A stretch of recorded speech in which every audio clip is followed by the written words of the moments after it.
जिस दिन मैं अपने तलाक को आखिरी रूप देता हूँ, एक कार दुर्घटना हम दोनों को 20 साल पीछे भेज देती है। मुझे लगता है कि यह स्वर्ग से मिला एक तोहफा है, उस औरत से आजाद होने का एक दूसरा मौका जिसने आधी जिंदगी मेरा दम घोंटा है। लेकिन उसी रात कॉलेज के एक मिक्सर पार्टी में मैं सीधा उसकी निगाहों के सामने आ जाता हूँ। वही आधी मुस्कुराती आधी चिढ़ाती हुई नजर। उससे दूर रहने के लिए मैं उसके पीछे भागता हूँ जो मुझे कभी मिल ना सकी, मेरा अधूरा प्यार। लेकिन जब मैं उसे रोते हुए कैंपस के सबसे पॉपुलर लड़के की बाहों में जाते देखता हूँ तो मेरे अंदर कुछ इस तरह मरोड़ उठता है जिसका मुझे कोई हक नहीं था। कराओके के प्राइवेट रूम की नियॉन लाइटें चुंधिया देने वाली हैं। संगीत इतना तेज है कि मेरे सिर में हथौड़े चल रहे हैं। मैं अपनी उंगलियों को अपनी धड़कती हुई कनपटियों पर दबाता हूँ और भीड़ को देखता हूँ। युवावस्था की चमक से दमकते इन नए नवेले फ्रेशर्स को देखकर मुझे ये सच स्वीकार करने में एक लंबा पल लगता है कि मेरा पुनर्जन्म हुआ है। अभी कुछ घंटे पहले ही मैं लियाना के साथ कोर्ट रूम से बाहर आया था। तलाक के कागजात मेरे हाथ में जल रहे थे। 20 साल की शादी ने हमारे बीच के सब्र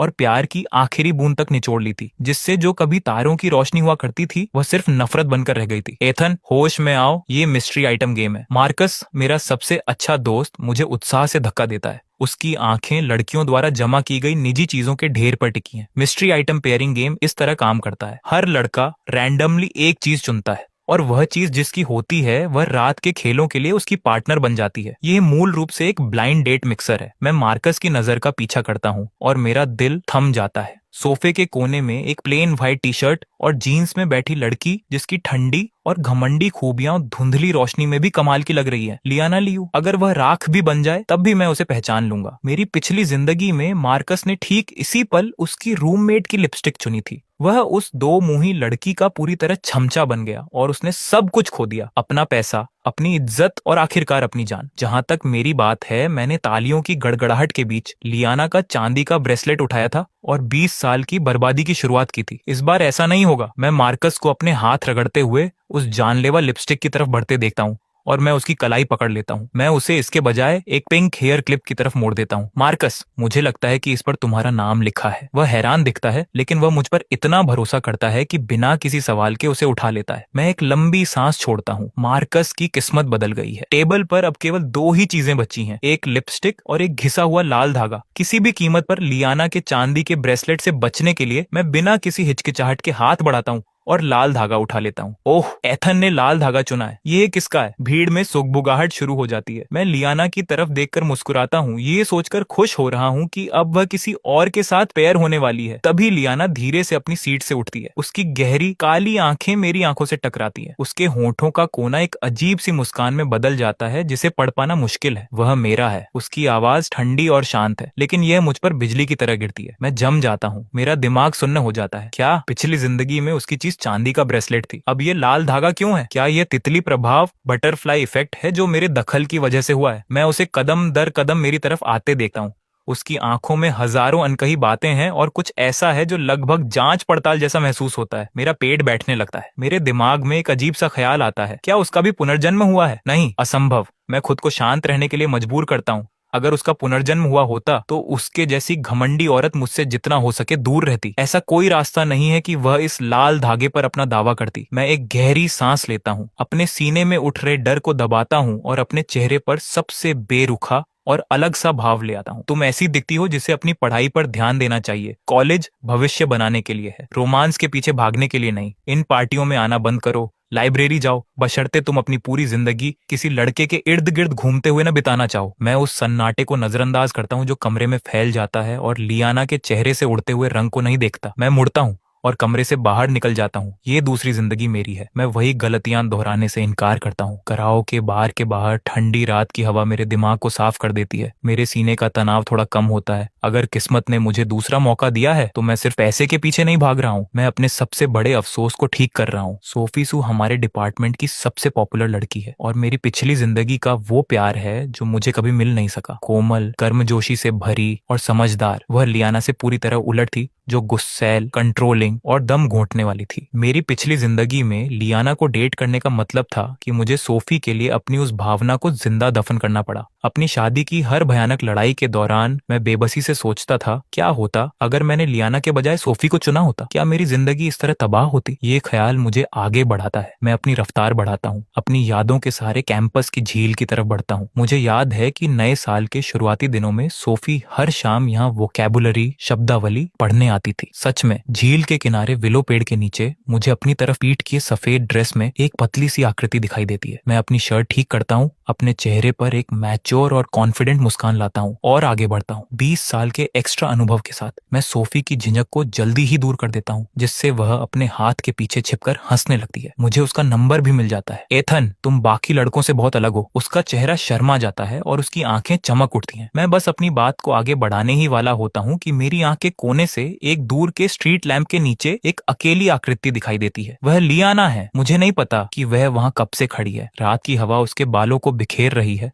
मध्यम पीली रोशनी उसके चेहरे पर पड़ रही है और मैं उसकी आंखों के कोनों में चमकते आंसू साफ देख सकता हूँ। मेरा दिल बिना मेरी इजाजत के बैठ जाता है। भले ही मैंने उससे सारे रिश्ते तोड़ने की कसम खाई है, भले ही मैंने अपने दिमाग में उसके नाम को हजारों बार कोसा है, लेकिन उसे इस तरह बिखरी हुई और बेबस आंखों से मुझे देखना, मुझे दूसरी लड़की के साथ फ्लर्ट करते हुए देखना, मेरी पुरानी आदतें मेरे सीने में दम घोंटने वाले दर्द की एक लहर भेज देती है। 20 साल पति पत्नी के रूप में रहने के बाद जो चीजें आपकी हड्डियों में समा जाती हैं, वे एक शब्द से गायब नहीं होती, लेकिन मैं अपने जबड़े को कसता हूँ और अपनी नजर हटा लेता हूँ। मैं वापस सोफी की तरफ मुड़ता हूँ और बातचीत जारी रखता हूँ। मैं कमजोर नहीं पड़ सकता। अगर मैं पड़ा तो मैं फिर से उसी गहरे गड्ढे में गिर जाऊंगा। लियाना मेरी मुड़ी हुई पीठ को देखती रहती है। उसकी आंखों की आखिरी रोशनी पूरी तरह बुझ जाती है। वह घूमती है और लड़खड़ाते हुए कैंपस के गेट की तरफ निकल जाती है। जैसे ही वह एक चौराहे को पार करती है, एक चमचमाती ब्लैक मेबैक उसके पास आकर रुकती है। खिड़की नीचे होती है, जिससे एक घमंडी चार्म से भरा हुआ हैंडसम चेहरा सामने आता है। लेंस लिन, कैंपस का हार्ट थ्रोब और बदनाम अमीर लड़का। मेरी पिछली जिंदगी में लेंस ने लियाना का पागलों की तरह पीछा किया था, लेकिन क्योंकि वह मेरे साथ थी, उसने उसे सीधे मना कर दिया था। उसने सबके सामने उसके चेहरे पर ड्रिंक तक फेंक दी थी, जिससे वह सरेआम जलील हुआ था। अब लियाना का चेहरा आंसुओं से भीगा हुआ है। वह एक खोए हुए हिरण के बच्चे जैसी दिख रही है। लेंस हिचकिचाता है। अपनी सामान्य मजाक की आदत के बजाय वह चुपचाप एक टिश्यू आगे बढ़ाता है। फिर वह दरवाजा खोलता है। अंदर आओ, मैं तुम्हें लॉन्ग ड्राइव पर ले चलता हूँ। मैं मेबैक को रात के अंधेरे में गायब होते देखता हूँ। मैं अभी भी झील के किनारे खड़ा हूँ। सोफी का नंबर मेरे हाथ में है, लेकिन मेरा सीना ऐसा महसूस कर रहा है जैसे उसमें पानी से भरा स्पंज ठूंस दिया गया हो, भारी और दम घोंटने वाला। अगले दिन मैं अपने डॉर्म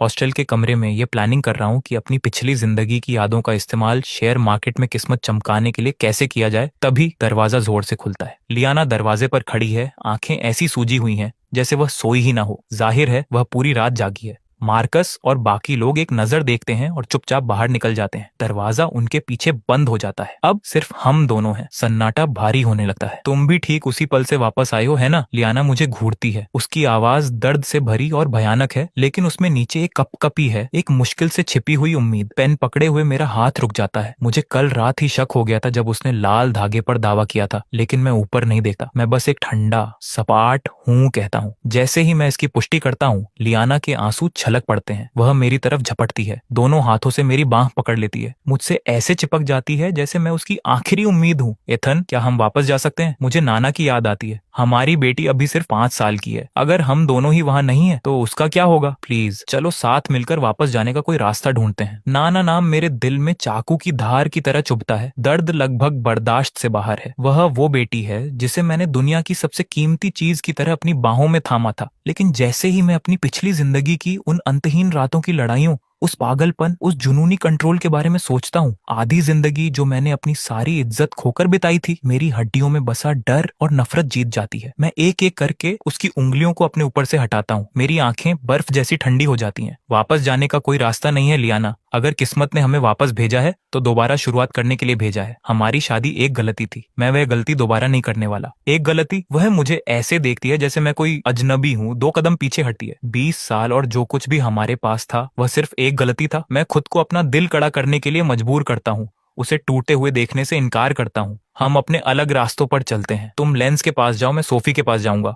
हम एक दूसरे की जिंदगी से दूर रहते हैं। मैं उसके जवाब का इंतजार नहीं करता। मैं मुड़ता हूँ और तेजी से बाहर निकल जाता हूँ, जैसे कोई मेरा पीछा कर रहा हो। सिर्फ मैं जानता हूँ कि मेरे हाथ कितनी बुरी तरह कांप रहे हैं। इसके साथ ही मैंने लियाना की आखिरी उम्मीद को भी चकनाचूर कर दिया। अगर मैं इतना ठंडा हो सकता हूँ तो वह भी अपने आत्मसम्मान को और गिराने से इनकार कर देती है। उसी रात वह एक बेहद hot red slip dress, 4 inch की हील्स और परफेक्ट मेकअप लगाती है और गर्ल्स डॉर्म से बाहर निकल जाती है। उसने शहर के सबसे महंगे बार में लेंस के साथ प्लान बनाया है। मैं मार्कस के साथ कैंपस के पास स्ट्रीट फूड स्टॉल पर हूँ जब मैं ऊपर देखता हूँ और उसे आग की लपटों की तरह चमकते हुए देखता हूँ। उसने मेरे सामने कभी इस तरह के कपड़े नहीं पहने थे। जैसे ही वह फुटपाथ से लेंस की मेबैग की तरफ कदम बढ़ाती है, उसका टखना मुड़ जाता है। शायद उन हील्स में संतुलन नहीं बन पाया। वह आगे की तरफ गिरती है। कार के पास इंतजार कर रहा लेंस उसे बिल्कुल सही समय पर संभाल लेता है। लियाना खुद को पीछे नहीं खींचती, इसके बजाय वह उसके सीने से टिक जाती है और अपना सिर झुकाती है। उसकी नजर भीड़ को चीरती हुई सीधे मुंह पर आकर टिकती है। उसकी आंखों में बदले की संतुष्टि और एक आखिरी फैसला साफ दिख रहा है। कड़क। मैं अपने हाथ में मौजूद बांस की सीख स्क्यूअर को तोड़ देता हूँ। उसका नुकीला टुकड़ा मेरी हथेली में घुस जाता है, जिससे खून निकलने लगता है। मुझे कुछ महसूस नहीं होता। उसी रात स्ट्रीट फूड स्टॉल के उस टुकड़े ने मेरी हथेली को फाड़ दिया और लियाना के लिए मेरे अंदर बचे आखिरी नरम कोने को भी खत्म कर दिया। फाड़ में जाए प्यार, मेरे पास एक दूसरी जिंदगी है और मैं इसे बेकार नहीं जाने दूंगा। अगली सुबह मैं अपने चेहरे पर ठंडा पानी छिड़कता हूँ और सीधे शहर के एक ब्रोकरेज ऑफिस में जाता हूँ। भले ही मेरी पिछली जिंदगी में मेरी शादी ने मुझे तोड़ दिया था, लेकिन बिजनेस के लिए मेरा हुनर कभी नहीं मरा। मुझे अच्छी तरह याद है कि इस हफ्ते डोंगुआ टेकीस नाम का एक रॉकेट स्टॉक अचानक एक पेटेंट डील के बाद लगातार 10 दिनों तक अपने अपर सर्किट को छूने वाला है। मैं अपने अकाउंट का एक एक युआन निकालता हूँ, मार्कस और बाकी लोगों से खर्च के पैसे उधार लेता हूँ और सब कुछ उसी में लगा देता हूँ। अगले कुछ दिनों तक मैं हर क्लास छोड़ देता हूँ। मैं अपनी स्क्रीन पर कैंडलस्टिक चार्ट को देखता हूँ जो लगातार ऊपर चढ़ रहा है। सिर्फ एक हफ्ते में मेरा पैसा इतनी तेजी से बढ़ता है कि यह लगभग अवास्तविक लगता है। जब मैं इसे पीक पर बेचता हूं तो मैं अपने अकाउंट में जीरो, शून्य की लंबी लाइन को देखता हूं और एक लंबी धीमी सांस छोड़ता हूं। 10 मिलियन, 1 करोड़, इस दूसरी जिंदगी में मेरी पहली बड़ी कमाई। पैसा आने के बाद मैं कैंपस में चलता हूं तो मेरे कदमों में एक नया आत्मविश्वास महसूस होता है जो पहले नहीं था। मैं लेक्चर बिल्डिंग के पास पहुंचने ही वाला होता हूं कि एक मीठी परफ्यूम की खुशबू आती है। एथन, तुम कहाँ थे? तुमने अपनी सारी क्लासेस मिस कर दी। मैं तुम्हारे लिए मिल्क टी लाई हूँ। सोफी सफेद सनड्रेस में मुस्कुराते हुए एक गर्म कप आगे बढ़ाती है। उसकी आंखों में चिंता है। पिछली जिंदगी में मैं इस पर फिदा हो गया होता, अब मुझे इसे देखकर अजीब सी कोफ्त होती है। मैं इसे मना करने ही वाला होता हूँ कि उसकी जेब में उसका फोन वाइब्रेट होता है। वह स्क्रीन पर एक नजर डालती है और रोशनी के उस छोटे से पल में मेरी तेज आंखें मैसेज को साफ देख लेती हैं। कॉन्टैक्ट फाइनेंस डिपार्टमेंट जांग के नाम से सेव है। मैसेज में लिखा है, बेब आज रात लॉन्ग ड्राइव पर चलो, तुम्हारे लिए नया बैग लिया है। सोफी की उंगलियां स्क्रीन पर चलती हैं। वह वापस टाइप करती है, मजा आएगा थैंक्स, लेकिन मुझे आज रात पढ़ाई करनी है, इसलिए मैं सिर्फ थोड़ी देर ही रुक पाऊंगी। वह सेंड दबाती है। वह वापस मेरी तरफ उस पिक्चर परफेक्ट मासूम मुस्कान के साथ देखती है। एथन, तुम क्या देख रहे हो? मेरा पेट मरोड़ उठा है। कुछ नहीं, बस अभी एहसास हुआ कि ये मिल्क टी देखने में बकवास लग रही है। मैं एक ठंडी हंसी हंसता हूँ और सीधे उसके पास से निकल जाता हूँ। एथन, तुम्हारी इस बात का क्या मतलब है? सोफी मेरे पीछे अपना पैर पटकती है। मैं मुड़कर भी नहीं देखता। 20 साल से उसके इर्द गिर्द जो भ्रम मैंने पाला था वह धूल में मिल जाता है। वह कभी कोई मासूम भोली लड़की नहीं थी, बल्कि एक बहुत ऊंचे लेवल की प्लेयर थी। मैं सोफी को पीछे छोड़ता हूँ और सीधे वेस्ट साइड के लिए कैब लेता हूँ। 10 मिलियन के साथ आखिरकार मेरे पास वहाँ एक छोड़े गए फैक्ट्री प्लॉट पर बोली लगाने की योग्यता है। मेरी पिछली जिंदगी की यादें मुझे बताती हैं कि शहर अगले महीने एक नए डेवलपमेंट प्लान की घोषणा करेगा। वह जमीन एक नए कमर्शियल डिस्ट्रिक्ट का दिल बनने वाली है, जिसकी कीमत अब की तुलना में कम से कम 10 गुना ज्यादा होगी। मैं अपने प्रपोजल के साथ बिडिंग सेंटर बोली केंद्र में जाता हूँ। मेरे कदम आत्मविश्वास से भरे हैं। मैं सेकंड फ्लोर के कॉन्फ्रेंस रूम का दरवाजा धक्का देकर खोलता हूँ और मेरे चेहरे का भरोसा पत्थर बन जाता है। कमरे में रियल एस्टेट के वो बड़े खिलाड़ी नहीं हैं जिनकी मुझे उम्मीद थी। लंबी टेबल के हेड पर एक ब्लेजर में एक औरत बैठी है। बाल पीछे बंधे हैं, होंठ आग की तरह लाल हैं और आंखें बर्फ जैसी ठंडी हैं। लियाना लियू। और वह रईस लड़का लेंस उसके पीछे एक आज्ञाकारी नौकर की तरह खड़ा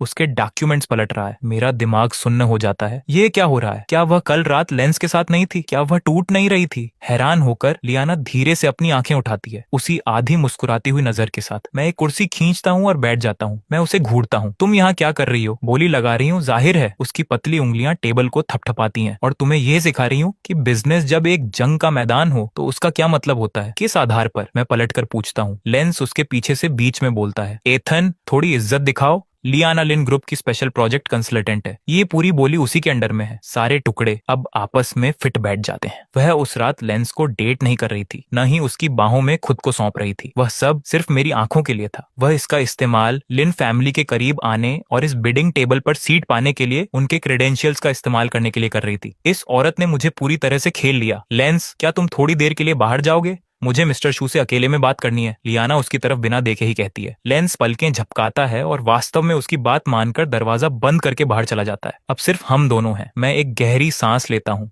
अपने सदमे को दबाता हूँ और अपना बिडिंग प्रपोजल टेबल पर पटक देता हूँ। लियाना, तुम्हें लगता है कि लिन फैमिली को साथ लाना मुझे हराने के लिए काफी है? ये जमीन मेरी है, क्या ऐसा है? उसके होंठों का कोना ठंडी हंसी के साथ मुड़ता है। वही एक डॉक्यूमेंट उठाती है और उसे टेबल पर सरका देती है। पहले इसे पढ़ो। मैं त्योरियां चढ़ाकर उसे उठाता हूँ। मैं पहला पेज पलटता हूँ, एक नजर देता हूँ और मेरा खून जम जाता है। यह एक प्राइसिंग शीट है। आखिरी फ्लोर प्राइस लिखा है 10,10,100 युआन। मेरी अपनी बोली 10,10,00,000 युआन थी। उसने मुझे महज 100 युआन से हरा दिया। मैं अपना सिर झटका देकर उठाता हूँ और उसे ऐसे देखता हूँ जैसे वह इंसान न हो। लियाना धीरे से उठती है, दोनों हाथ टेबल पर टिकाती है और मेरी तरफ नीचे देखती है। उसके लाल होंठ खुलते हैं। मिस्टर शू, अगली बार के लिए शुभकामनाएं। मैं उस कागज को तब तक दबाकर रखता हूँ जब तक कि मेरी उंगलियां सफेद नहीं पड़ जाती। उसे मेरा फ्लोर प्राइस कैसे पता चला? वह नंबर 10,10,100 मेरे दिमाग में चेहरे पर एक थप्पड़ की तरह गूंजता रहता है। ये हार मुझे कई दिनों तक परेशान करती है। दिनों से मैं वेस्ट साइड प्रोजेक्ट पर किसी और एंगल की तलाश में भाग दौड़ कर रहा हूँ। यहाँ तक कि फ्रेशर्स वेलकम शो में भी आ गया हूँ। एक ऐसा शो जिसे मैं एक पल में छोड़ देता अगर हमारे एडवाइजर ने इसे अनिवार्य न किया होता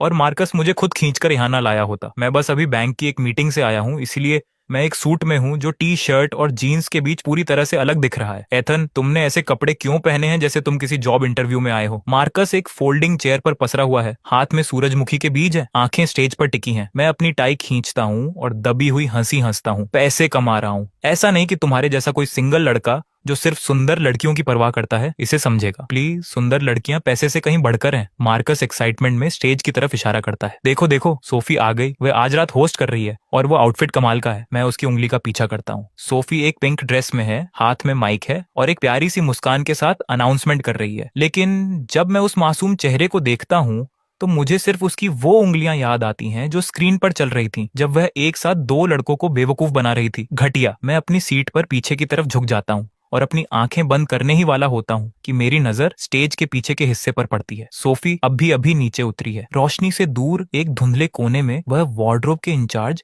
एक सीनियर स्टूडेंट से फुसफुसा रही है। मैं उसके हाथ में कुछ देखता हूँ, धातु की एक चमक जैसे छोटी कैंची। फिर कपड़े ठीक करने के बहाने उसके हाथ एक लटकती हुई ब्लैक ड्रेस के स्ट्रैप पर तेजी से चलते हैं। मेरी आंखें सिकुड़ जाती हैं। वह अब क्या साजिश रच रही है? और अब आज रात के शो का मुख्य आकर्षण, फैशन डिजाइन सोसाइटी द्वारा प्रस्तुत हमारा रनवे फिनाले पुरुष MC स्टेज से अनाउंस करता है। तेज म्यूजिक पूरे हॉल में गूंज उठता है। स्पॉटलाइट्स चमक रही हैं और लड़कियां एक एक करके रनवे पर चल रही हैं। ऑडियंस से सीटियां बजने लगती हैं। फिर बीट एक भारी और हिप्नोटिक म्यूजिक में बदल जाती है। एक अकेली ठंडी सफेद स्पॉटलाइट स्टेज के बीचों बीच आ जाती है। कमरा एक पूरे सेकंड के लिए अपनी सांस रोक लेता है। फिर भीड़ चिल्ला उठती है। लियाना, वह एक ब्लैक गाउन और 4 इंच की हील्स पहने अंधेरे से निकलकर रोशनी में इस तरह आ रही है जैसे कोई रानी अपनी सल्तनत को देख रही हो। ठंडी, बेमिसाल, अछूती। गाउन काफी बोल्ड है। खुली पीठ उसकी पूरी फिगर को उभार रही है जो सिर्फ 2 बेहद पतली पट्टियों स्ट्रैप्स पर टिकी है। मैं फ्रंट रो में बैठा उस औरत को रोशनी के नीचे चमकते हुए देख रहा हूँ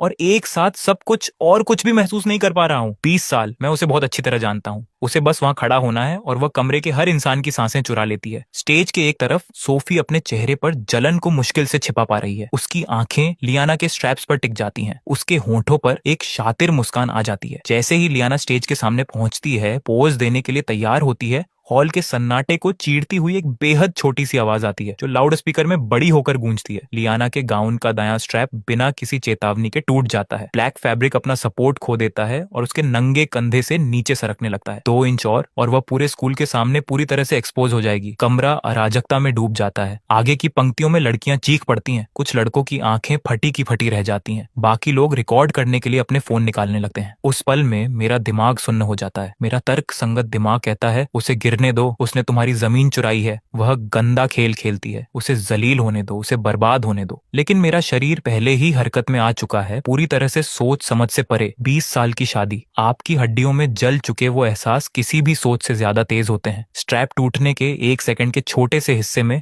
मैं अपनी कुर्सी को पीछे धकेलता हूँ और एक तेंदुए की तरह आगे झपटता हूँ। एथन, तुम कहाँ जा रहे हो? मार्कस मेरे पीछे चिल्लाता है। मैं उसे नहीं सुनता। मैं स्टेज के कोने पर अपना एक हाथ रखता हूँ और सीधे ऊपर कूद जाता हूँ। हजारों हैरान आंखों के सामने मैं उसकी तरफ बढ़ता हूँ। एक ही मोशन में अपना सूट जैकेट उतारता हूँ। लियाना जम जाती है, चेहरा सफेद है, दोनों हाथ सीने पर कपड़े को जकड़े हुए हैं। वो आंखें जो हमेशा बहुत घमंडी रहती थीं, अब डर और बेबसी से भरी हैं। जैसे ही वह टूटने वाली होती है, मेरा जैकेट जो अभी भी मेरे शरीर से गर्म है, हवा को चीरता हुआ सीधा उसके कंधों पर जा गिरता है। मैं उसके पीछे खड़ा होता हूँ, मेरी बाईं बांह जैकेट के बाहर से घूमती हुई उसकी कमर को करीब खींच लेती है। जैसे ही हम एक दूसरे को छूते हैं, हम दोनों कांप उठते हैं। ये बहुत जाना पहचाना है। ये दबाव, ये एंगल, जो अनगिनत रातें हमने इस तरह बिताई थी, उसने हमारी मसल मेमोरी, शरीर की यादों में कुछ खौफनाक छोड़ दिया था। डरो मत, सिर ऊपर रखो, मैं उसके कान के पास धीरे से फुसफुसाता हूँ। लियाना का शरीर तुरंत रिलैक्स हो जाता है। वह पीछे मुड़कर नहीं देखती, वह इसका विरोध नहीं करती। वह बस अपना चेहरा थोड़ा सा घुमाती है और एक तिरछी नजर से मेरी आंखों से आंखें मिलाती है। बस एक नजर, किसी शब्द की जरूरत नहीं, किसी रिहर्सल की जरूरत नहीं। म्यूजिक वापस आ जाता है। मैं उसकी कमर को कसकर पकड़ता हूँ। वह मेरे ओवरसाइज जैकेट को एक केप की तरह पहनती है। हम एक ही पल में आगे कदम बढ़ाते हैं। हमारे कदम पूरी तरह से मैच कर रहे हैं। हमारी मौजूदगी एक में विलीन हो रही है। ब्लैक गाउन और चारकोल सूट, एक जबरदस्त कंट्रास्ट। वह तीखी और खतरनाक है, मैं शांत और ठोस हूँ। हम मुड़ते हैं, चलते हैं और स्पॉटलाइट्स के नीचे रुकते हैं। हर मूवमेंट एक इलेक्ट्रिक तनाव से भरा हुआ है, मानो ये कोई दुर्घटना नहीं बल्कि एक परफेक्टली कोरियोग्राफ किया गया पावर कपल शोकेस हो। हॉल में सन्नाटा ठीक 3 सेकंड तक रहता है, फिर ये चीखों और तालियों के साथ फट पड़ता है जो पहले से 10 गुना तेज है। क्या ये प्लान्ड था? वह लड़का कौन है? वह उसके साथ बिल्कुल मैच कर रहा है। मैं ऑडियंस को ठंडे तरीके से स्कैन करता हूँ। मेरी आंखें कर्टेन के कोने पर सोफी को ढूंढ लेती हैं। उसका चेहरा हरा पड़ चुका है। जलन और गुस्से ने उसके चेहरे को बिगाड़ दिया है। उसके नाखून पास के प्रॉप बॉक्स में ढंस रहे हैं, जैसे वह मुझे फाड़ देना चाहती हो। तुमने कोशिश की सोफी सू, बहुत बुरा हुआ। तुम सिर्फ फेल नहीं हुई, तुमने उस एहसास को बाहर निकाल दिया जो हमारी हड्डियों में खुदा हुआ था। रनवे खत्म होता है। मैं लियाना को थंडरिंग तालियों के बीच बाहर ले जाता हूँ। जैसे ही हम अंधेरे बैक स्टेज कॉरिडोर में कदम रखते हैं, शोर एक दीवार की तरह कट जाता है। जो औरत अभी मेरे साथ इतनी परफेक्टली चली थी, वह अचानक मेरी बांग से खुद को ऐसे छुड़ाती है जैसे उसे कोई शौक लगा हो। वह अपनी पीठ ठंडी दीवार से सटा लेती है, हाथों से मेरे जैकेट को कसकर जकड़ लेती है। आंखें तुरंत फिर से ठंडी और बंद हो जाती हैं। शो खत्म हो गया मिस्टर शू। उसकी आवाज टूटी हुई बर्फ की तरह है। मैं अपने खाली हाथ को देखता हूँ। मेरे अंदर से एक खालीपन गुजरता है, फिर वह गुस्से में बदल जाता है। लियाना, क्या तुम कम से कम ये मान सकती हो कि मैंने अभी तुम्हें बचाया है? मुझे बचाया? वह एक ठंडी हंसी हंसती है, अपने बैग से एक मुड़ा हुआ डॉक्यूमेंट निकालती है और बिना किसी औपचारिकता के उसे मेरे सीने पर मारती है। ये मत सोचो कि मुझे नहीं पता तुम क्या कैलकुलेशन कर रहे हो। ये एक प्रॉफिट शेयरिंग एग्रीमेंट है, इसे पढ़ो। मैं उसे आदत के मुताबिक पकड़ लेता हूँ। मैं नीचे देखता हूँ, कवर पर साफ लिखा है वेस्ट साइड प्रोजेक्ट। यह क्या है? मैं तेजी से ऊपर देखता हूँ, आंखें उस पर टिकी हैं। मैंने वेस्ट साइड प्लॉट हासिल कर लिया, लेकिन लिन ग्रुप के पास कंस्ट्रक्शन क्रू या सप्लाई चेन नहीं है। तुम्हारे पास है। लियाना अपनी ठुड्डी थोड़ी ऊपर उठाती है, आंखें ब्लेड की तरह तेज हैं। 50-50 का बंटवारा, क्या तुम साइन करने की हिम्मत रखते हो? मैं गहरी सांस लेता हूँ। उसने सिर्फ लेंस को ही मात नहीं दी, उसने मुझे भी मात दी, और वह पहले से ही मेरी अगली चाल जानती है। मैं क्यों साइन करूंगा? मैं एग्रीमेंट को कसकर पकड़ता हूँ। तुमने मेरा फ्लोर प्राइस चुराया और अब तुम यहाँ मुझे खैरात देने आई हो? लियाना एक धीमा कदम करीब आती है। उस धुंधले कॉरिडोर में उसकी वो जानी पहचानी ठंडी खुशबू सीधे मेरी तरफ आती है, मेरी स्किन के अंदर तक समा जाती है। उसके लाल होंठ लगभग मेरे कान को छूते हैं। उसकी आवाज एक फुसफुसाहट से ज्यादा नहीं है, लेकिन ये मेरे सीने में एक ग्रेनेड की तरफ फटती है। एथन, बेहतर होगा कि तुम साइन कर दो। और एक और बात, वह रुकती है। उसका टोन एक अजीब से यकीन से भरा है। ये मत सोचो कि मुझे नहीं पता कि तुम अपनी पीठ पीछे अपने एसेट्स को गुपचुप तरीके से एक ऑफशोर ट्रस्ट फंड में ट्रांसफर कर रहे हो। तुम आखिर किससे छिप रहे हो? तुम क्या छुपा रहे हो? मेरी पुतलियां सिकुड़ जाती हैं। मेरा दिल ऐसा महसूस करता है जैसे किसी अदृश्य हाथ ने उसे जकड़ लिया हो। वह मेरी पिछली जिंदगी का सबसे गहरा राज था। उसने क्या ढूंढ लिया है? मैं अपना मुंह खोलता हूँ, लेकिन लियाना पहले ही सीधी खड़ी हो चुकी है, मेरे जैकेट को अपने कंधे पर ठीक कर रही है और हमेशा के लिए अपनी पीठ मेरी तरफ मोड़ लेती है। कल सुबह 10 बजे साइन किया हुआ एग्रीमेंट लेकर आना। मैं इंतजार नहीं करूंगी। उसकी हील्स कॉरिडोर में टिक टिक करती हैं और वह अंधेरे में गायब हो जाती है। मैं दीवार के सहारे टिक जाता हूँ। ठंडा पसीना मेरी शर्ट को भिगो देता है। यह दूसरी जिंदगी अब मेरे हाथों में नहीं है। वेस्ट साइड डील फाइनल होने के 3 दिन बाद लिन ग्रुप जश्न मनाने के लिए रॉयल वन क्लब का पूरा टॉप फ्लोर किराए पर लेता है। प्रोजेक्ट का साइलेंट पार्टनर होने के नाते मैं इसमें नहीं जाता, लेकिन जो प्राइवेट इन्वेस्टिगेटर मैंने हायर किया था, वह पहले से ही क्लब में एक वेटर के रूप में शामिल हो चुका है, जो उस प्राइवेट रूम पर करीब से नजर रख रहा है। रात के 9:30 बजे मेरा फोन बज उठता है। मिस्टर शू, कुछ गड़बड़ है। लेंस ने मिस लियू की शैंपेन में कुछ मिला दिया है। उसने बाकी सबको बाहर निकाल दिया है। अभी अंदर सिर्फ वो 2 ही लोग हैं। ये शब्द मेरे दिमाग पर एक फ्लैशबैंग की तरह लगते हैं। एक खौफनाक गुस्सा मेरी खोपड़ी के टॉप पर चढ़ जाता है। वह बेवकूफ लेंस आखिरकार समझ गया है कि उसका इस्तेमाल किया गया है। लियाना ने डील से लिन ग्रुप के क्रेडेंशियल्स हटा दिए और सारा असली प्रॉफिट उसके और मेरे पास आ गया। लिन फैमिली के हाथ कुछ नहीं लगा। वे जलील और गुस्से में थे। खुलकर न हरा पाने के कारण वह इस घटिया हरकत पर उतर आया। उस दरवाजे को लॉक कर दो, कोई भी अंदर जाने की कोशिश करे उसके सिर पर बोतल मार दो, मैं 5 मिनट में आ रहा हूँ। मैं फोन पर दहाड़ता हूँ, अपनी चाबियां उठाता हूँ और दरवाजे से बाहर भागता हूँ। मैं लगातार 4 रेड लाइट्स तोड़ता हूँ। मेबैक का इंजन खाली सड़कों पर एक जंगली जानवर की तरह दहाड़ रहा है। मैं स्टीयरिंग को दोनों हाथों से जकड़ता हूँ, उंगलियां सफेद हैं, दिल पसलियों पर वार कर रहा है। 20 साल की शादी। मैं लियाना को जानता हूँ, वह औरत अपने आत्मसम्मान के लिए बहुत घमंडी है। अगर लेंस जैसा कचरा इंसान उसे तबाह करने के लिए इस तरह की चीज का इस्तेमाल करता है तो वह इसे बर्दाश्त नहीं कर पाएगी। क्लब के एंट्रेंस पर टायर चीखते हैं। मैं कार का दरवाजा खुला छोड़ देता हूँ। लॉबी में एक जलते हुए आदमी की तरह घुसता हूँ, उस सिक्योरिटी गार्ड को एक तरफ धकेलता हूँ जो मेरे रास्ते में आया था और सीधे प्राइवेट एलिवेटर की तरफ बढ़ता हूँ। ये खुलता है टॉप फ्लोर। इंपीरियल स्वीट के बाहर कॉरिडोर के अंत में मेरा प्राइवेट इन्वेस्टिगेटर दरवाजे से सटा हुआ है, लेंस के 2 बॉडीगार्ड से भिड़ रहा है। पीछे हटो, मैं 3 कदमों में दूरी कम करते हुए चिल्लाता हूँ। मैं एक बॉडीगार्ड के सीने पर लात मारता हूँ जो कराहता है और दीवार से जा टकराता है। दूसरा अभी रिएक्ट भी नहीं कर पाता कि मेरा मुक्का उसके चेहरे पर लगता है, वह ढेर हो जाता है। मैं पीछे हटा हूँ, अपने चार्ज के मोमेंटम का इस्तेमाल करता हूँ और अपना दायां पैर उठाकर उस भारी नक्काशीदार लकड़ी के डबल दरवाजे पर अपनी पूरी ताकत से वार करता हूं। एक जबरदस्त धमाका होता है, लॉक टूट जाता है, दोनों दरवाजे अंदर की तरफ फटे हैं और दीवार से टकराते हैं। जो कुछ मैं देखता हूं वह मेरी आंखों को जला देता है। धुंधली रोशनी में लियाना एक चौड़े लेदर सोफे पर पड़ी है। उसका सिग्नेचर ब्लैक ब्लेजर फटा और बिखरा हुआ है। उसकी स्किन दिख रही है, उसकी आंखें अनफोकस्ड हैं, उसका चेहरा इस तरह लाल है जो बिल्कुल नॉर्मल नहीं है। दोनों हाथ अपनी पूरी ताकत से उसके कॉलर को नोच रहे हैं। वह अपने ही होंठ को इतनी जोर से काट रही है कि उसकी ठुड्डी से खून बह रहा है। देखना खौफनाक है। और लेंस, वह जानवर, एक घिनौनी मुस्कान के साथ उसके ऊपर है। एक हाथ उसकी बांह को दबाए हुए है, दूसरा उसकी बेल्ट की तरफ बढ़ रहा है। तुम शातिर कमीनी, तुम्हें लगता है तुम मेरा इस्तेमाल कर सकती हो? आज मैं तुम्हें दिखाऊंगा कि लिन फैमिली के साथ खेलने वालों का क्या हश्र होता है। लेंस गुर्राता है, पूरी तरह से अनजान कि मौत ठीक उसके पीछे खड़ी है। मेरी आंखें खून जैसी लाल हो जाती हैं। मेरे गले से एक आवाज निकलती है जो इंसानी कम लगती है। बिना 1 सेकंड की हिचकिचाती के मैं कॉफी टेबल से रॉयल सैल्यूट की एक बिना खुली हुई बोतल उठाता हूँ। एक कदम में सोफे के पास पहुंचता हूँ, बाएं हाथ से लेंस के बाल पकड़ता हूँ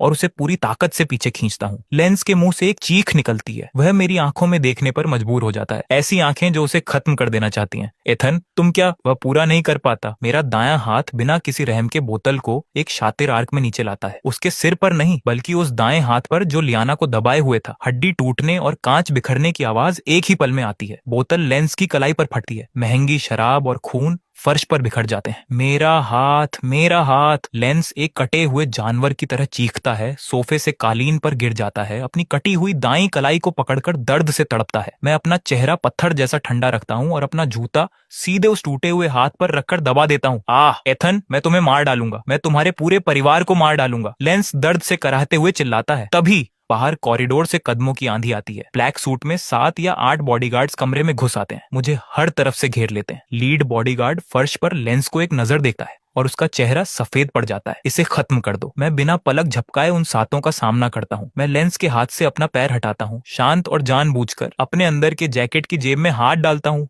और एक छोटा ब्लैक यूएसबी ड्राइव निकालता हूँ। मैं इसे लापरवाही से कांच बिखरी कॉफी टेबल पर फेंक देता हूँ। यह एक तीखी छोटी क्लिक की आवाज करता है। कमरे में सन्नाटा छा जाता है। एथन, तुम मर चुके हो, तुम यहाँ से जिंदा बाहर नहीं जा रहे। लेंस को एक बॉडीगार्ड सीधा खड़ा करता है, चेहरा खून से सना है, मुझे घूर रहा है। मैं एक शांत हंसी हंसता हूँ, अपनी टाई खींचता हूँ और उसे वैसे देखता हूँ जैसे किसी मरे हुए आदमी को देखा जाता है। लेंस, इससे पहले कि कोई हिले, मैं तुम्हें सुझाव दूंगा कि तुम ये पता लगा लो कि इस यूएसबी ड्राइव में क्या है। कोई कचरा है, इसे मारो। लेंस नहीं सुनता। लिन ग्रुप ने पिछले साल 350 मिलियन युआन के फर्जी इनवॉइस जारी किए, 80 मिलियन का टैक्स चुराया। साउथ साइड में वो आधी बनी टावर, तुमने स्टॉक मार्केट के घाटे को पूरा करने के लिए 200 मिलियन के एस्क्रो फंड को डाइवर्ट किया और मकाऊ कैसीनो से तुम्हारे पिता के मनी लॉन्ड्रिंग के रिकॉर्ड भी हैं। मेरी आवाज पूरी तरह से शांत है, लेकिन हर शब्द फर्श पर हथौड़े की तरह गिरता है। लेंस का चिल्लाना बंद हो जाता है। वह घूरता है, आंखें टेबल पर मौजूद ब्लैक यूएसबी ड्राइव पर टिक जाती हैं। उसके चेहरे से सारा घमंड गायब हो जाता है, उसकी जगह सिर्फ खौफ ले लेता है। तुम झूठ बोल रहे हो, तुम्हें ऐसा फर्जी कचरा कहां से मिलेगा? लेंस की आवाज कांप रही है। यह पता लगाना चाहते हो कि यह झूठ है या नहीं? एक फोन कॉल इस सवाल का जवाब दे देगा। मैं ठंडी मुस्कान के साथ ठीक उसके सामने अपना फोन निकालता हूँ, स्पीकर फोन बटन दबाता हूँ और एक नंबर डायल करता हूँ। यह 2 बार बजता है, फिर एक दृढ़ ऑफिशियल आवाज जवाब देती है, हेलो फाइनेंशियल क्राइम्स यूनिट। कौन बात कर रहा है? लेंस के पैर कांप जाते हैं। अगर बॉडीगार्ड उसे नहीं पकड़े होता तो वह पहले ही घुटनों पर आ गया होता। एथन भाई प्लीज प्लीज ऐसा मत करो। लेंस पूरी तरह से टूट जाता है, मेरे फोन को छीनने के लिए बेतहाशा झपटता है। मैं उसे लात मारकर फर्श पर गिरा देता हूँ। मैं लिन ग्रुप के खिलाफ एक औपचारिक रिपोर्ट दर्ज कराना चाहता हूँ। मैं मुख्य अकाउंट के आंकड़े और सबूतों की लोकेशन साफ साफ बताता हूँ, फर्श पर पड़े लेंस को नजरअंदाज करते हुए। मैं फोन रखता हूँ, उस मलबे को देखता हूँ जो वह बन चुका है। तुमने उसे छूने की कोशिश भी की तो मैं लिन फैमिली को जड़ से उखाड़ दूंगा। अब अपने लोगों को ले जाओ और दिवालिया होने की तैयारी करो। बॉडीगार्ड्स एक दूसरे को देखते हैं, कोई भी आगे नहीं बढ़ता। इस लेवल का फाइनेंशियल क्राइम का मतलब है कि लिन फैमिली खत्म हो चुकी है। इन किराए के गुंडों को उनके साथ डूबने में कोई फायदा नहीं है। मैं लेंस को एक और नजर नहीं देखता। मैं सोफे की तरफ मुड़ता हूँ। लियाना पूरी तरह से होश खो चुकी है। वह खुद में सिमटी हुई है, एक गर्म लोहे की तरह जल रही है। ऐसे शब्द बुदबुदा रही है जिस पर उसका कोई कंट्रोल नहीं है। मैं अपना जैकेट उतारता हूँ, उसे कस कर लपेटता हूँ, उसे अपनी बाहों में उठाता हूँ, कमरे से बाहर निकलता हूँ, कॉरिडोर से गुजरता हूँ और किसी की हिम्मत नहीं होती कि मुझे रोके। मैं अंडरग्राउंड गैरेज की तरफ दौड़ता हूँ। लियाना को मेबैक की फ्रंट पैसेंजर सीट पर सेट करता हूँ, सीट बेल्ट लगाता हूँ और क्लब से बाहर कार को भगाता हूँ। कार के अंदर की हवा किसी मीठी और खतरनाक चीज से भारी हो चुकी है। ड्रग का पूरा असर हो चुका है। गर्म, बहुत गर्म। लियाना पैसेंजर सीट पर तड़प रही है, दोनों हाथों से अपने ऊपर से जैकेट को नोच रही है। ड्रग ने उसकी सोचने समझने की शक्ति छीन ली है। सिर्फ बुनियादी आदतें बची हैं। लियाना संभालो खुद को, मैं तुम्हें हॉस्पिटल ले जा रहा हूँ। मैं स्टीयरिंग को घुमाता हूँ, कार को उसकी लिमिट तक पुश करता हूँ। तभी अगले ही सेकंड में वह अपनी सीट बेल्ट खोल देती है, एक डूबते हुए इंसान की तरह मुझ पर झपटती है। एथन, उसका जलता हुआ शरीर मुझसे सट जाता है। उसके हाथ बेलों की तरह मेरी गर्दन के चारों तरफ लिपट जाते हैं। वह रो रही है, मेरे जबड़े मेरी गर्दन पर चूमे जा रही है। उसके हाथ मेरी शर्ट को फाड़ रहे हैं, 2 बटन उड़ जाते हैं, मेरा सीना खुल जाता है। लियाना रुको, मैं ड्राइव कर रहा हूँ। मैं एक हाथ से स्टीयरिंग को कसकर पकड़ता हूँ, उंगलियां सफेद हैं। दूसरा हाथ उसे पीछे धकेलने की कोशिश कर रहा है, लेकिन वह बहुत कसकर पकड़े हुए है, मानो वह खुद को मुझ में घोल देना चाहती हो। फिर अचानक वह शांत हो जाती है। उसके आंसू मेरे सीने पर गिरते हैं, एक के बाद एक।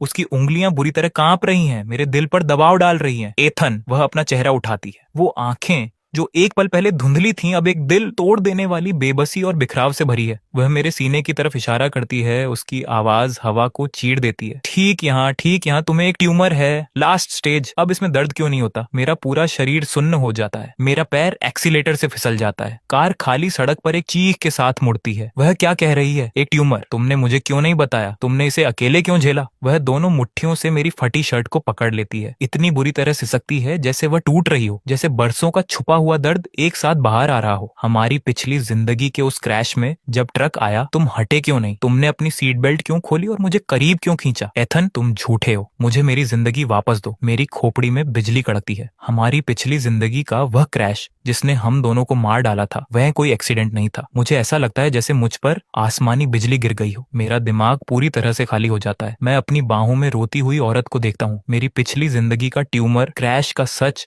हमारी शादी के अंदर 20 साल का वो दम घोंटना, क्या वो सब एक झूठ पर बना था? मेबैक के टायर डामर पर चीखते हैं। मैं ब्रेक लगाता हूँ और पास के एक 5 स्टार होटल के सामने रुकता हूँ। लियाना के शब्द मेरे दिमाग में एक जंग लगे ब्लेड की तरह चुभ रहे हैं। Tumour, last stage, crash. मेरे पास सोचने का समय नहीं है। पैसेंजर सीट पर लियाना पूरी तरह से ड्रग के असर में आ चुकी है। उसका शरीर लाल गर्म कोयले की तरह जल रहा है। दोनों हाथ मेरी बर्बाद शर्ट को जकड़े हुए हैं। उसके लंबे पैर दर्द में मुड़े हुए हैं। उसके होंठों से बिना शब्दों की आवाजें आ रही हैं। लियाना, मेरे साथ रहो। लाल आंखों के साथ मैं अपनी सीट बेल्ट हटाता हूँ, अपना दरवाजा खोलता हूँ, उसकी तरफ दौड़ता हूँ, उसे अपनी बाहों में उठाता हूँ, होटल का दरवाजा पैर से खोलता हूँ और एक पागल की तरह एलिवेटर की तरफ भागता हूँ। फ्रंट डेस्क का अटेंडेंट सफेद पड़ जाता है, हमें रोकने के लिए बढ़ता है। मैं अपनी जेब से एक ब्लैक कार्ड निकालता हूँ और उसे काउंटर पर पटक देता हूँ। टॉप फ्लोर स्वीट, अभी खोलो। 30 सेकंड बाद मैं बिना रुके स्वीट का दरवाजा कंधे से धक्का देकर खोल देता हूँ। कोई हिचकिचाहट नहीं। मैं सीधे बाथरूम में जाता हूँ, पैर से दरवाजा बंद करता हूँ, लियाना को चौड़े बाटम में डाल देता हूँ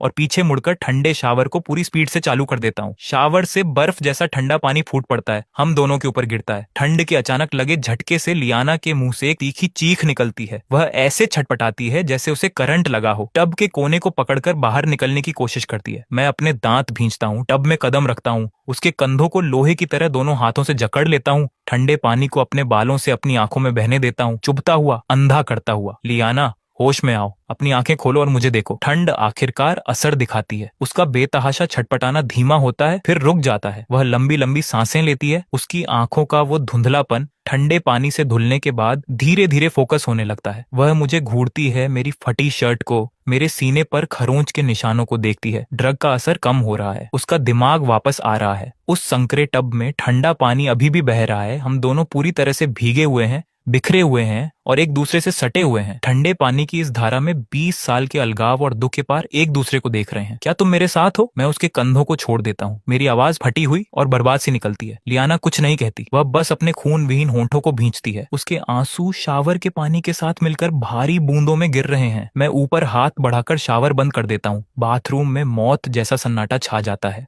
हवा में सिर्फ हमारी भारी सांसें गूंजती हैं। अब तुम्हारी बारी है बात करने की। मैं अपने चेहरे से पानी पोंछता हूँ, उसकी आंखों में गहराई से देखता हूँ, हर शब्द को धीरे धीरे और जानबूझकर दबाता हूँ। कार में तुम्हारी उन बातों का आखिर क्या मतलब था ट्यूमर? तुमने हमारी पिछली जिंदगी में मुझसे क्या छुपाया है? लियाना का शरीर कांप उठता है। वह आदत के मुताबिक पीछे से कुड़ती है, अपने घुटनों को सीने से लगा लेती है, एक डरे हुए जानवर की तरह सिमट जाती है। बोलो। मैं उसके कान के पास टाइल पर अपना मुक्का मारता हूँ। मेरी उंगलियां फट जाती हैं और खून निकलने लगता है। लियाना मेरे खून बहते हाथ को देखती है। उसकी आंखों के पीछे की आखिरी दीवार आखिरकार ढह जाती है। वह एक ऐसे बच्चे की तरह फूट फूट कर रोने लगती है जो बहुत समय से कोई भारी बोझ उठा रहा हो, इस बात की परवाह किए बिना कि वह कैसी दिख रही है। एथन, तुम एक मॉन्स्टर, दरिंदे हो। तुम पूरी तरह से और मुकम्मल झूठे हो। वह सिसकियों के बीच मेरे सीने पर अपनी मुठ्ठियां मारती है, अपना सब कुछ उसमें झोंक देती है। तुम्हें लगता है कि हमारी पिछली जिंदगी में अपने सारे एसेट्स को गुपचुप तरीके से ट्रांसफर करना, अपनी कंपनी के शेयर्स को कैश करना, एक ऑफशोर ट्रस्ट फंड बनाना, तुम्हें सच में लगा था कि उसे पता नहीं चलेगा? तुम्हें लगा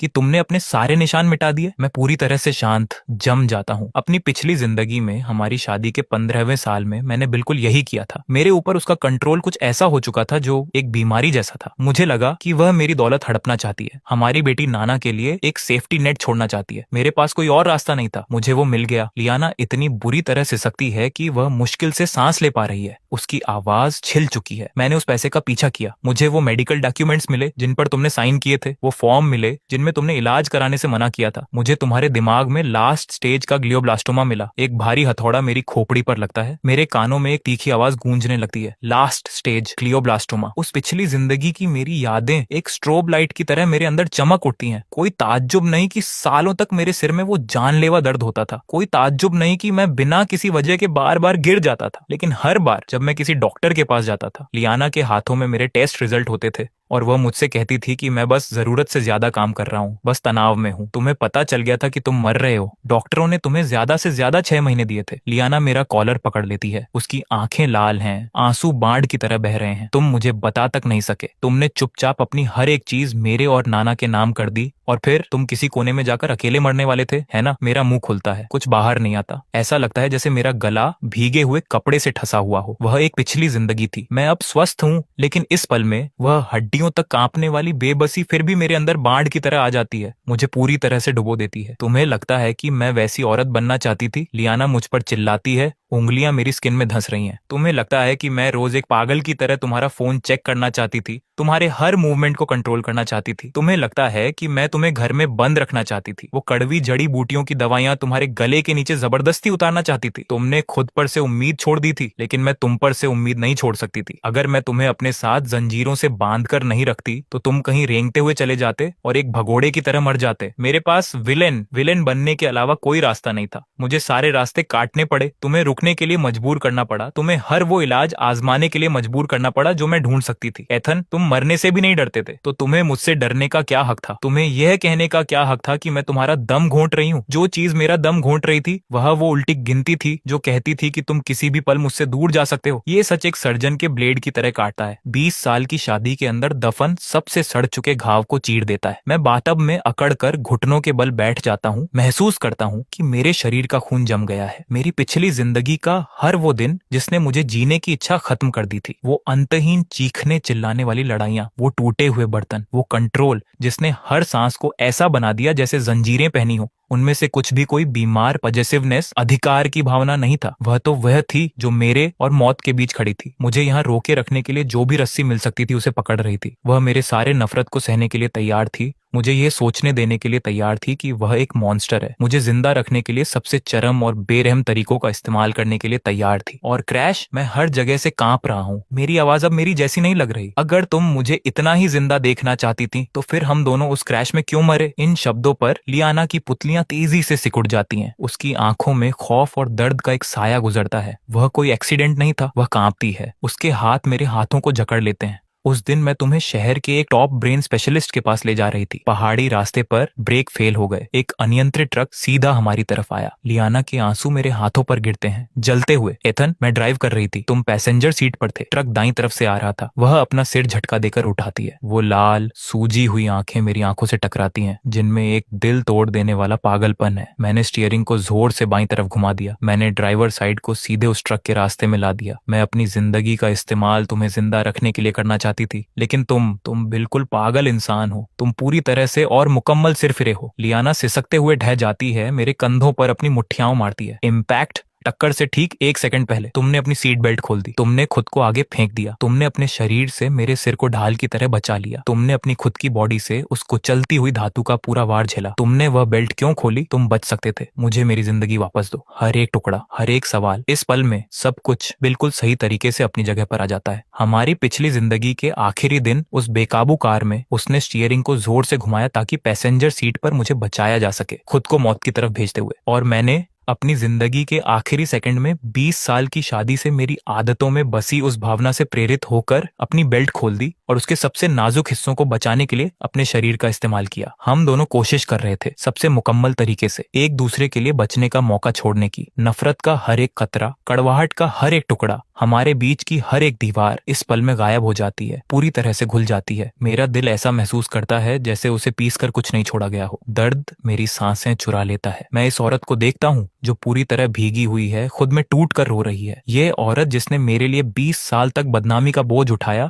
जो मेरे लिए अपनी जिंदगी का सौदा करने को तैयार थी। लियाना, मेरी आंखें लाल हो जाती हैं। मेरे गले से एक आवाज निकलती है जो दुख और एक दहाड़ के बीच की है। मैं हाथ बढ़ाता हूँ, उसे अपने करीब खींचता हूँ और अपनी पूरी ताकत से थाम लेता हूँ। बाहें उसकी कमर के चारों तरफ ऐसे लॉक हो जाती हैं मानो मैं उसे अपनी हड्डियों में वापस समेट लेना चाहता हूँ। I am sorry, I am sorry. मैं अपना चेहरा उसकी गर्दन के ठंडे हिस्से में छुपा लेता हूँ। मेरे आंसू मेरे रोकने से पहले ही बह निकलते हैं, उसकी स्किन पर ठंडे पानी के साथ मिल जाते हैं। 20 साल में पहली बार मैं एक खोए हुए बच्चे की तरह रोता हूँ। मुझे नहीं पता था, मुझे सच में कुछ नहीं पता था। मैं थामे रखता हूँ और मेरी आवाज पूरी तरह से टूट जाती है। मुझे लगा तुम मुझसे नफरत करती हो। मुझे लगा तुम मुझे तबाह करने की कोशिश कर रही हो। लियाना मेरे कंधे से टिक जाती है। उसकी बाहें मेरी पीठ के चारों तरफ कस जाती हैं। उसके नाखून लगभग स्किन को चीर रहे हैं। वह रोते हुए अपना सिर हिलाती है। उसके आंसू मेरी पीठ को भिगो रहे हैं। एथन, मैं बहुत थक गई हूँ। विलेन बनना बहुत थका देने वाला होता है। वह मेरे कान के पास धीरे से कहती है। उसकी आवाज इतनी कमजोर है कि सुनकर दर्द होता है। अब और नहीं, कभी नहीं। मैं उसके पीले चेहरे को अपने हाथों में लेता हूँ। मेरी कांपती हुई उंगलियां धीरे से उसकी आंखों के कोनों से आंसू पोंछती हैं। मेरी आंखों में एक ऐसा ठहराव है जो मैंने पहले कभी महसूस नहीं किया। किस्मत ने हमें इस अभिशाप को तोड़ने के लिए दूसरी जिंदगी दी है। लियाना,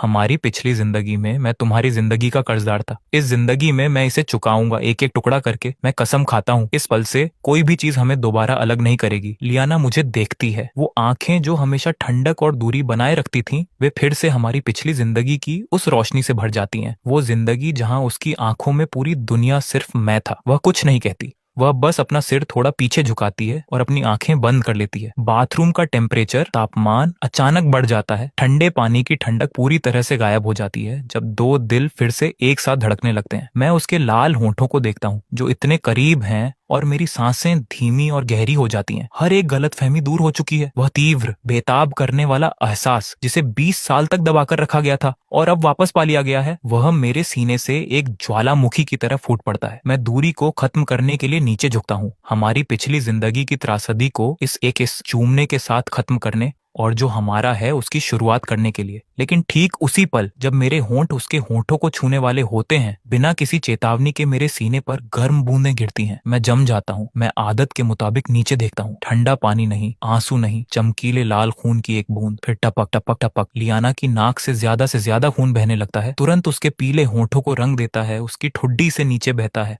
टब के ठंडे पानी में गिरकर ऐसी बूंदों में बदल जाता है जो खौफनाक दिखती हैं। लियाना, मेरी आंखें फटी की फटी रह जाती हैं। मेरी जान हलक में आ जाती है। लियाना धीरे से अपनी आंखें खोलती है, लेकिन उसकी नजर अपना फोकस खो चुकी है। वह मुझे देखती है, होंठ ऐसे हिल रहे हैं जैसे वह बोलना चाहती हो, लेकिन एकमात्र आवाज एक कमजोर फुसफुसाहट जैसी है। फिर उसकी आंखें ऊपर की तरफ घूम जाती हैं। उसका पूरा शरीर ढीला पड़ जाता है, एक ऐसी कठपुतली जिसकी डोर काट दी गई हो, और सीधे मेरी बाहों में गिर जाती है। लियाना, लियाना। मैं एक पागल की तरह उसके कंधों को हिलाता हूँ, लेकिन वह कोई जवाब नहीं देती। उसकी नाक से खून लगातार बह रहा है, मेरे दोनों हाथों को रंग रहा है। एक ठंडा डर मेरे गले को एक जमी हुई पकड़ की तरह जकड़ लेता है। डरो मत, मैं तुम्हें अभी हॉस्पिटल ले जा रहा हूँ। मैं टब से बाहर निकलता हूँ, एक बड़ा बाथ टॉवल लेता हूँ, उसे कस कर लपेटा हूँ, उसे अपनी बाहों में उठाता हूँ और एक जंगली हवा के झोंके की तरह होटल से बाहर भागता हूँ। शहर के हॉस्पिटल के इमरजेंसी कॉरिडोर की फ्लोरोसेंट लाइटें तीखी और सफेद हैं। मैं पूरी तरह से भीगा हुआ हूँ। ट्रॉमा रूम के बाहर ठंडे बेंच पर एक भूत की तरह ढह जाता हूँ। मेरे कपड़ों से पानी फर्श पर टपक रहा है। दोनों हाथ सूखे हुए काले खून से सने हैं। लियाना को अंदर ले गए ठीक एक पूरा घंटा हो चुका है। उस पूरे घंटे से मेरा दिमाग बिखरा हुआ है। उसे खून क्यों आने लगा? वह क्यों गिर गई?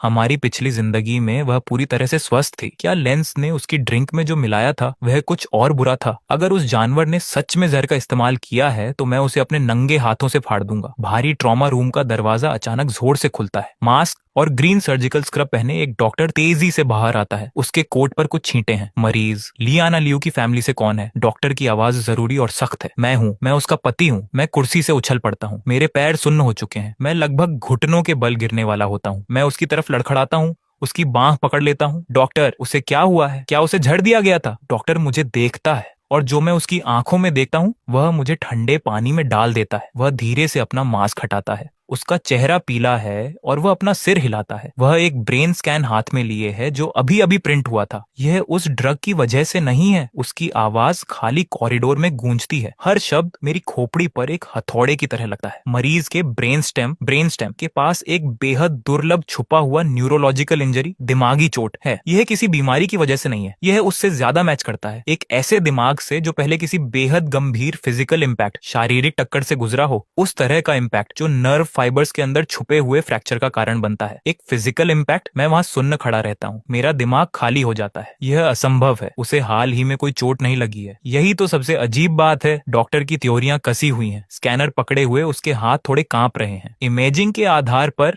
इस गंभीरता की चोट आमतौर पर केवल एक भीषण गाड़ी एक्सीडेंट के बाद ही दिखाई देती है। और इसके अलावा डॉक्टर रुकता है, मेरी तरफ गहरे दुख के भाव से देखता है। चोट ने पहले ही क्रेनियल कैविटी में बड़े पैमाने पर छुपा हुआ इंटरनल ब्लीडिंग, आंतरिक रक्तस्राव शुरू कर दिया है। यह उसके ब्रेन स्टेम पर दबाव डाल रहा है। मरीज अब गहरे कोमा में है। आपको खुद को तैयार रखना चाहिए। डॉक्टर एक धीमी सांस लेता है और आखिरी फैसला सुनाता है। वह किसी भी समय ब्रेन डेड, दिमागी रूप से मृत हो सकती है। कॉरिडोर की हवा ऐसी महसूस होती है जैसे पूरी तरह से सोख ली गई हो। मैं वहां खोखला खड़ा रहता हूँ। ट्रॉमा रूम के दरवाजे के ऊपर चमकती लाल लाइट को घूरता हूँ। हमारी पिछली जिंदगी के क्रैश का इम्पैक्ट।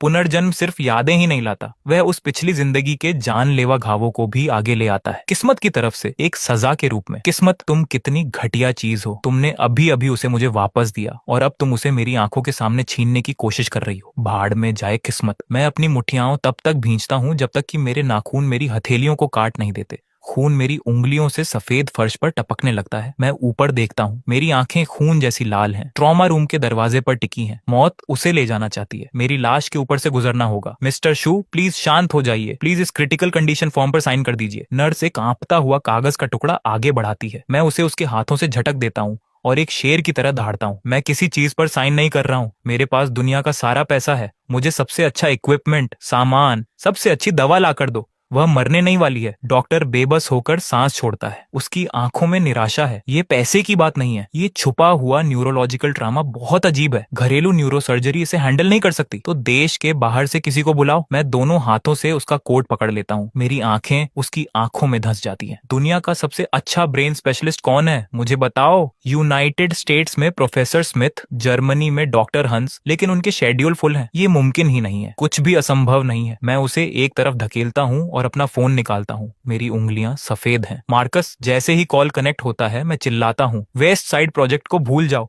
हमारे पास जितने भी शेयर्स हैं सबको बेच दो, हाँ अभी इसी वक्त। दूसरी तरफ मार्कस को कुछ समझ नहीं आता। एथन, क्या तुम पागल हो गए हो? शहर का प्लान बस आने ही वाला है। अभी बेचने का मतलब है आधा नुकसान। वह प्रोजेक्ट एक सोने की खदान है, तो आधा नुकसान होने दो। मुझे कैश चाहिए अभी, असली कैश। मेरी आंखें लाल हैं। मैं फोन पर चिल्लाता हूँ, इसकी परवाह मत करो कि खरीदार क्या कीमत दे रहे हैं। कल सूरज उगने से पहले मैं वह कैश अपने अकाउंट में देखना चाहता हूँ। एक एक डॉलर। एथन, क्या हुआ? मार्कस मेरी आवाज में बेबसी सुन लेता है। लियाना मुसीबत में है, मुझे उसकी जान बचाने के लिए पैसे चाहिए। जाओ। मैं बिना एक पल रुके फोन काट देता हूं और अपने ब्रोकर को डायल करता हूं। मैं हूं, मेरे नाम पर जितने भी रॉकेट स्टॉक्स हैं सबको अभी लिक्विडेट बेच कर दो, कोई बहस नहीं। उन्हें सबसे लोअर सर्किट प्राइस पर पोस्ट करो और तुरंत डंप कर दो। एक सेकंड भी इंतजार मत करो। और लिन ग्रुप के जितने भी डेट होल्डिंग्स हैं, जो कोई भी उन्हें चाहता है, पूरे पैकेज को आधी कीमत पर बेच दो। मेरे पास जो कुछ भी है सबको यूएस डॉलर में कन्वर्ट कर दो। सिर्फ 3 घंटों में जो साम्राज्य मैंने अभी बनाना शुरू किया था उसे मेरे ही हाथों ने टुकड़ों में तोड़ दिया। इस दूसरी जिंदगी से मेरी पहली कमाई 100 बिलियन के साम्राज्य का ब्लूप्रिंट। लियाना की जिंदगी की पतली डोर के सामने वह सब कुछ भी नहीं है। अगर पुनर्जन्म का मतलब अपनी पिछली जिंदगी के जानलेवा घाव को आगे ले जाना है तो मैं अपना आखिरी डॉलर तक छोड़ दूंगा, जब तक कि मैं मौत और किस्मत के सड़े हुए चक्र को तोड़ ना दूं। 10 मिलियन से ज्यादा कैश और वेस्ट साइड की सेल से मिले करोड़ों रुपए, मैं उस सबको समंदर के पार ऐसे फेंकता हूं जैसे किसी जनाजे पर कागज के पैसे बिखेर रहा हूं। हेलो, क्या ये प्रोफेसर स्मिथ की टीम है? मैं आपकी स्टैंडर्ड फीस से 10 गुना ज्यादा ऑफर कर रहा हूं। तुरंत चीन के लिए एक प्राइवेट जेट चार्टर कीजिए। डॉक्टर हंस, अगर आप अभी प्लेन में बैठते हैं तो आपके बोर्ड करते ही 10 मिलियन यूएस डॉलर आपके अकाउंट में आ जाएंगे। अगर इक्विपमेंट काफी नहीं है तो मैं आपके लिए सबसे ऊंचे ग्रेड का मेडिकल एयर ट्रांसपोर्ट खरीदूंगा। बस उसे मौत से वापस ले आइए, मैं अपना सब कुछ दे दूंगा। 2 दिन बाद शहर के हॉस्पिटल का टॉप फ्लोर पूरी तरह से सील कर दिया जाता है। दुनिया के 7 लीडिंग ब्रेन स्पेशलिस्ट्स की एक टीम ऑपरेटिंग रूम को अपने हाथ में ले लेती है। दरवाजा जोर से बंद हो जाता है। लाल लाइट जल उठती है। कॉरिडोर इतना शांत है कि ये आपको पागल कर दे। मेरे शरीर से ताकत का एक एक कतरा निकल जाता है। मैं ठंडी दीवार से नीचे सरकता हूँ। मेरे दोनों घुटने सख्त फर्श से जा टकराते हैं। एथन, उठो। मार्कस लाल आंखों के साथ पहुंचता है, मेरी बांह की तरफ हाथ बढ़ाता है। मुझे मत छुओ। मैं उससे खुद को छुड़ाता हूँ। उस ठंडे ऑपरेटिंग रूम के दरवाजे की तरफ मुड़ता हूँ और बिना एक पल की हिचकिचाहट के मैं झुक जाता हूँ। मेरा माथा सख्त मार्बल के फर्श से एक भारी आवाज के साथ टकराता है। किस्मत, मेरी बात सुनो। मैं अपने दांत भींचता हूँ। खून का स्वाद मेरे मुंह में भर जाता है। मेरी आवाज बमुश्किल संभल पाती है। मेरी पिछली जिंदगी में मैं उसकी जिंदगी का कर्जदार था। इस जिंदगी में मैं अपनी किस्मत का आखिरी कतरा, अपना आखिरी डॉलर इसे चुकाने के लिए देता हूँ। मैं दोबारा झुकता हूँ। मेरा माथा फर्श से मिलता है। मेरी स्किन से तुरंत खून निकल आता है। अगर तुम्हें किसी को ले जाना है तो मुझे ले जाओ। उसे बचाने के लिए मेरी हर उस जिंदगी का इस्तेमाल कर लो जो मेरे पास कभी होगी। समय टॉर्चर, यातना का सबसे क्रूर रूप बन जाता है। 1 घंटा, 2 घंटे, 5, 15, उसकी जिंदगी के लिए पूरे 15 घंटे की लड़ाई। मैं कॉरिडोर में घुटनों के बल बैठा हूँ। मेरे घुटनों का एहसास बहुत पहले खत्म हो चुका है। मेरा दिमाग हमारी उस 20 साल की जिंदगी के हर पल को बेतहाशा याद कर रहा है। उसका मुझे बचाने के लिए स्टीयरिंग घुमाना और नाना का छोटा मासूम चेहरा। तभी एक तीखी आवाज हवा को चीरती है। ऑपरेटिंग रूम के ऊपर की लाल लाइट आखिरकार बुझ जाती है। भारी दरवाजे धीरे से खुलते हैं। प्रोफेसर स्मिथ पसीने से भीगा हुआ मास्क हटाते हैं। उनके थके हुए चेहरे पर एक अविश्वास का भाव है। मिस्टर शू, ये मेडिकल हिस्ट्री में एक चमत्कार है। न्यूरल रिपेयर सर्जरी पूरी तरह से सक्सेसफुल रही। वह बच गई। मेरा पूरा शरीर कांप उठता है। जो नर्व 15 घंटे से कसकर खींची हुई थी वह टूट जाती है। मेरे रोकने से पहले ही आंसू बह निकलते हैं। मैं रेंगता और लड़खड़ाता हुआ अपने पैरों पर खड़ा होता हूँ। सीधे इंटेंसिव केयर यूनिट आईसीयू में घुस जाता हूँ। बेड पर लियाना पड़ी है। उसके चेहरे पर एक ब्रीदिंग मास्क लगा है। उसका चेहरा इतना पीला है कि वह लगभग ट्रांसपेरेंट, पारदर्शी लग रहा है, मानो वह मुझे महसूस कर सकती हो। उसकी लंबी पलकें कांपती हैं और वह धीरे से अपनी आंखें खोलती है। मेरे बिना शेव किए चेहरे को, मेरे खून बहते माथे को, मेरी इस बिखरी हुई हालत को देखती है। उसके होंठों का कोना कमजोरी से एक हल्की सी मुस्कान में बदल जाता है। उसकी आंख के कोने से एक अकेला आंसू फिसलता है। ऑक्सीजन मास्क के पार से उसकी आवाज इतनी कमजोर है कि बमुश्किल मुंह तक पहुंचती है। एथन, मैं उसके बेड के पास घुटनों के बल गिर जाता हूँ। दोनों हाथों से उसके हाथ के ठंडे पिछले हिस्से को पकड़ लेता हूँ। अपने होंठों को उस पर बार बार रखता हूँ। मैं यहाँ हूँ, मैं यहीं हूँ। हमारी नाना। उसकी आंखें एक नाजुक टूटी हुई रोशनी से चमकती हैं। क्या वह हमारे पास वापस आएगी? मेरा दिल किसी गर्म और मुकम्मल एहसास से भर जाता है। हाँ, मैं अपने आंसुओं के बीच बमुश्किल बोल पाता हूँ। वे उसकी हथेली पर गिरते हैं चलते हुए, लेकिन मेरी आवाज इन सब के बीच एक ऐसे यकीन से भरी है जो पहले कभी नहीं थी। वह आएगी जब तक हम यहाँ हैं, जिंदा और साथ हैं। नाना अपने घर का रास्ता ढूंढ ही लेगी। समय बीतता जाता है। जिस पल किस्मत का वह चक्र टूटा, सब कुछ एक नए ट्रैक पर आ गया। 5 साल बाद शहर के मैटरनिटी हॉस्पिटल के एक प्राइवेट डिलीवरी रूम के बाहर मैं बेचैनी से आगे पीछे टहल रहा हूँ। हथेलियां भीगी हुई हैं, आंखें बंद दरवाजे पर टिकी हैं। चलो भी भाई, टहलना बंद करो, वह ठीक हो जाएगी, वो दोनों ठीक रहेंगे। मार्कस मेरे पास पानी की एक बोतल बढ़ाता है। वह मुस्कुराता है। $100 बिलियन का मालिक उस समय से ज्यादा नर्वस दिख रहा है जब तुमने वो $1 बिलियन की डील क्लोज की थी। मैं उसे एक नजर देखता हूँ और पानी को दूर धकेलता हूँ। यहाँ से जाओ, तुम्हें कोई अंदाजा नहीं है। 5 साल पहले मैंने लियाना को बचाने के लिए सब कुछ खो दिया था, लेकिन किस्मत ने हमें आगे का रास्ता दिया। उसके ठीक होने के बाद हमने दोबारा शादी की। हमारी पिछली जिंदगी की यादों और हमारी हड्डियों में खुदे एक दूसरे के एहसास के साथ सिर्फ 5 साल में हमने वह सब दोबारा खड़ा किया और उससे कहीं बड़ा बनाया जो हमारे पास पहले था। लेकिन उस सब की कीमत उस चीज के एक हिस्से के बराबर भी नहीं है जो वह औरत अभी उस दरवाजे के पीछे मेरे लिए कर रही है। एक तीखी साफ रोने की आवाज हॉलवे के सन्नाटे को चीर देती है। दरवाजा खुलता है। नर्स मुस्कुराते हुए बाहर आती है। उसकी बाहों में एक पोटली है। बधाई हो मिस्टर शू, बेटी हुई है। माँ और बच्ची दोनों पूरी तरह सुरक्षित हैं। मेरा पूरा शरीर कांप जाता है। मेरे पैर डगमगाते हैं। मैं लगभग नीचे गिरने वाला होता हूँ। मैं कांपते हाथों से आगे बढ़ता हूँ और उस नन्ही सी जिंदगी को अपनी बाहों में थाम लेता हूँ। कंबल थोड़ा ढीला होता है। बच्ची धीरे से अपनी आंखें खोलती है। छोटी अंगूरों जैसी काली और गोल आंखें। रो नहीं रही है, बस मुझे शांत उत्सुकता से देख रही है। और उसी पल मेरी सांस पूरी तरह से रुक जाती है। उसकी दाईं आंख के बाहरी कोने पर एक पिंक बर्थमार्क, जन्म चिन्ह है, जो आड़ू के फूल की पंखुड़ी की तरह नाजुक है, बिल्कुल हमारी पिछली जिंदगी की बेटी नाना के बर्थमार्क जैसा। नाना, मेरी आंखें लाल हो जाती हैं। मैं बमुश्किल कोई आवाज निकाल पाता हूँ। गर्म आंसू कंबल के कोने पर गिरते हैं। किस्मत का पहिया आखिरकार टूट गया है। प्यार, जैसा कि साबित हुआ, हमेशा समय के पार अपना रास्ता ढूंढ ही लेता है और आगे बढ़ता रहता है,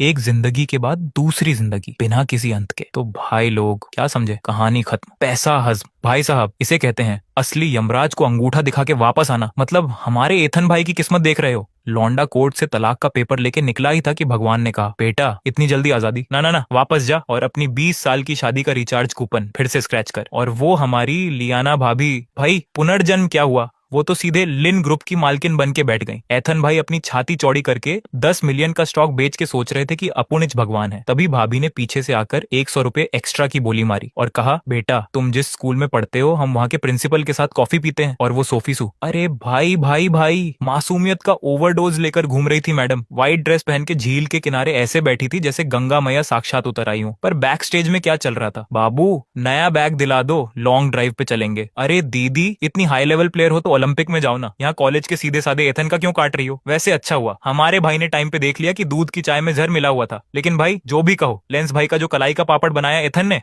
आहा, कलेजे को ठंडक मिल गई। बोतल सिर पे नहीं, सीधे हाथ पे मारी। क्यों? क्योंकि खोपड़ी टूटेगी तो पुलिस केस होगा, हाथ टूटेगा तो भाभी को छुएगा कैसे? इसे कहते हैं बिजनेस माइंडेड कुटाई। और आखिरी में देखो, सारा पैसा फूंक दिया। 100 बिलियन का अंपायर मिट्टी में मिला दिया। रोडपति बन के हॉस्पिटल के फर्श पर मथा टेक रहे थे। पर भाई प्यार हो तो ऐसा, पुनर्जन्म के चक्रव्यूह को ऐसा तोड़ा कि यमराज भी कंफ्यूज हो गए कि फाइल बंद करूं या नया सीजन चालू करूं।